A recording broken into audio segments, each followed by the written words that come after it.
36واں باب اسرائیل پر خداوند کی برکت۔ آئے آدم زاد، اسرائیل کے پہاڑوں سے نبوت کر اور کہہ، آئے اسرائیل کے پہاڑوں،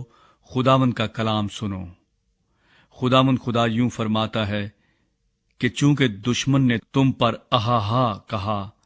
اور یہ کہ وہ اونچے اونچے قدیم مقام ہمارے ہی ہو گئے، اس لیے نبوت کر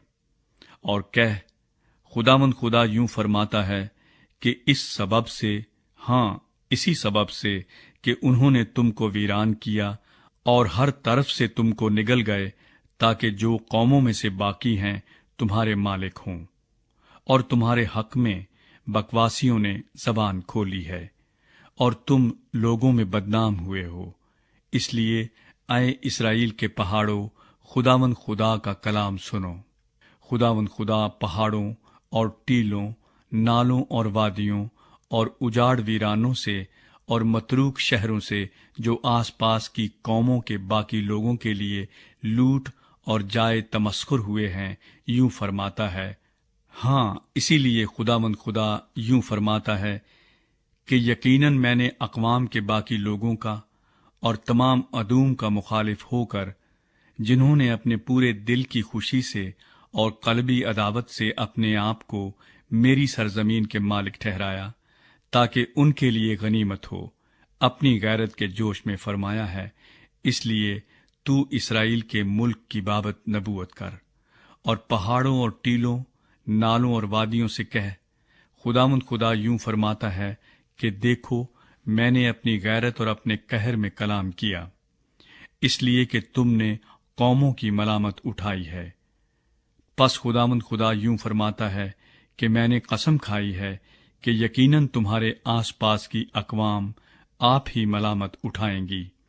پر تم اے اسرائیل کے پہاڑوں اپنی شاخیں نکالو گے اور میری امت اسرائیل کے لیے پھل لاؤ گے، کیونکہ وہ جلد آنے والے ہیں۔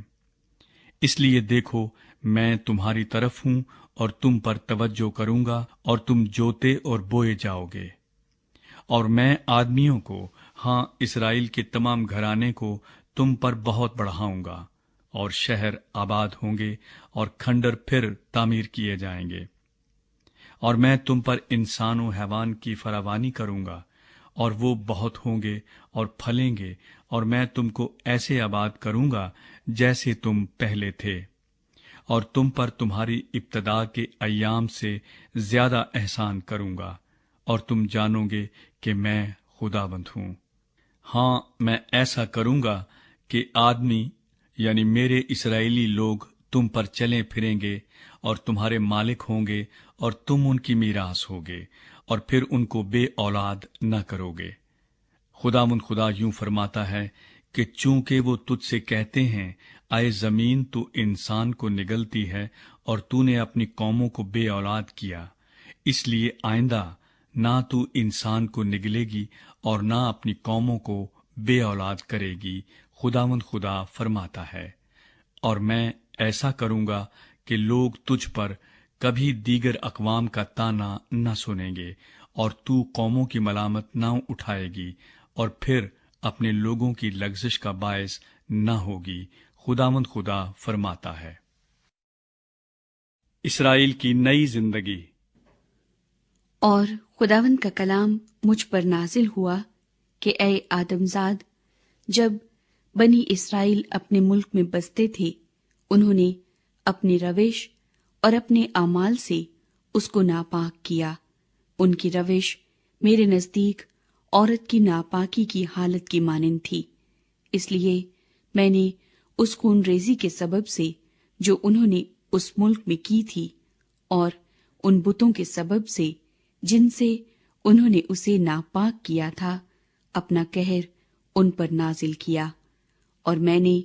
ان کو قوموں میں پراگندہ کیا، اور وہ ملکوں میں تتر بتر ہو گئے، اور ان کی روش اور ان کے اعمال کے مطابق میں نے ان کی عدالت کی۔ اور جب وہ دیگر اقوام کے درمیان جہاں جہاں وہ گئے تھے پہنچے، تو انہوں نے میرے مقدس نام کو ناپاک کیا، کیونکہ لوگ ان کی بابت کہتے تھے کہ یہ خداوند کے لوگ ہیں اور اس کے ملک سے نکل آئے ہیں، لیکن مجھے اپنے پاک نام پر، جس کو بنی اسرائیل نے ان قوموں کے درمیان جہاں وہ گئے تھے ناپاک کیا، افسوس ہوا۔ اس لیے تو بنی اسرائیل سے کہہ دے کہ خداوند خدا یوں فرماتا ہے، اے بنی اسرائیل، تمہاری خاطر نہیں بلکہ اپنے مقدس نام کی خاطر، جس کو تم نے ان قوموں کے درمیان جہاں تم گئے تھے ناپاک کیا، یہ کرتا ہوں۔ میں اپنے بزرگ نام کی جو قوموں کے درمیان ناپاک کیا گیا، جس کو تم نے ان کے درمیان ناپاک کیا تھا، تقدیس کروں گا، اور جب ان کی آنکھوں کے سامنے تم سے میری تقدیس ہوگی، تب وہ قومیں جانیں گی کہ میں خداوند ہوں، خداوند خدا فرماتا ہے، کیونکہ میں تم کو ان قوموں میں سے نکال لوں گا اور تمام ملکوں میں سے فراہم کروں گا، اور تم کو تمہارے وطن میں واپس لاؤں گا۔ تب تم پر صاف پانی چھڑکوں گا اور تم پاک صاف ہوگی، اور میں تم کو تمہاری تمام گندگی سے اور تمہارے سب بتوں سے پاک کروں گا، اور میں تم کو نیا دل بخشوں گا اور نئی روح تمہارے باطن میں ڈالوں گا، اور تمہارے جسم میں سے سنگین دل کو نکال ڈالوں گا، اور گوشتین دل تم کو عنایت کروں گا، اور میں اپنی روح تمہارے باطن میں ڈالوں گا، اور تم سے اپنے آئین کی پیروی کراؤں گا، اور تم میرے احکام پر عمل کرو گے اور ان کو بجا لاؤ گے، اور تم اس ملک میں جو میں نے تمہارے باپ دادا کو دیا سکونت کرو گے، اور تم میرے لوگ ہوگے اور میں تمہارا خدا ہوں گا، اور میں تم کو تمہاری تمام ناپاکی سے چھڑاؤں گا اور اناج منگواؤں گا اور افراط بخشوں گا، اور تم پر قحط نہ بھیجوں گا، اور میں درخت کے پھلوں میں اور کھیت کے حاصل میں افزائش بخشوں گا، یہاں تک کہ تم آئندہ کو قوموں کے درمیان قحط کے سبب سے ملامت نہ اٹھاؤ گے۔ تب تم اپنی بری روش اور بدعمالی کو یاد کرو گے اور اپنی بدکرداری و مکروہات کے سبب سے اپنی نظر میں گھنونے ٹھہرو گے۔ میں یہ تمہاری خاطر نہیں کرتا ہوں، خداوند خدا فرماتا ہے، یہ تم کو یاد رہے۔ تم اپنی راہوں کے سبب سے خجالت اٹھاؤ اور شرمندہ ہو، اے بنی اسرائیل۔ خداوند خدا یوں فرماتا ہے کہ جس دن میں تم کو تمہاری تمام بدکرداری سے پاک کروں گا، اسی دن تم کو تمہارے شہروں میں بساؤں گا، اور تمہارے کھنڈر تعمیر ہو جائیں گے، اور وہ ویران زمین جو تمام راہ گزروں کی نظروں میں ویران پڑی تھی جوتی جائے گی، اور وہ کہیں گے کہ یہ سرزمین جو خراب پڑی تھی باغ عدن کی مانند ہو گئی، اور اجاڑ اور ویران و خراب شہر محکم اور آباد ہو گئے۔ تب وہ قومیں جو تمہارے آس پاس باقی ہیں جانیں گی کہ میں خداوند نے اجاڑ مکانوں کو تعمیر کیا ہے